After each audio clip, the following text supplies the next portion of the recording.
Hey there! Is your laptop moving like a snail? Don't worry. In the next 5 minutes, I'll show you how to speed it up without downloading any software. Just basic settings anyone can do. Step 1. Disable startup programs. First, let's stop those extra programs from starting with your laptop. Right-click the taskbar and choose Task Manager. Go to the Startup tab.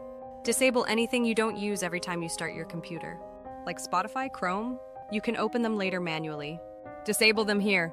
Step 2. Adjust power settings. Next, let's set your laptop to work at full power. Click on the battery icon, Power Options. Choose High Performance or Best Performance.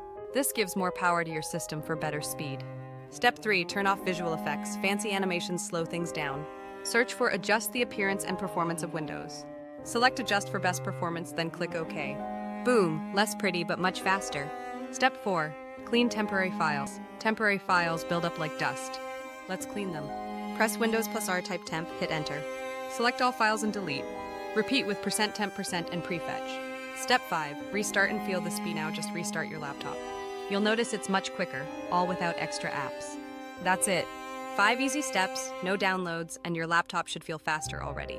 If this helped, give it a like, and don't forget to subscribe for more quick fixes right here on How to Fix Anything Easy.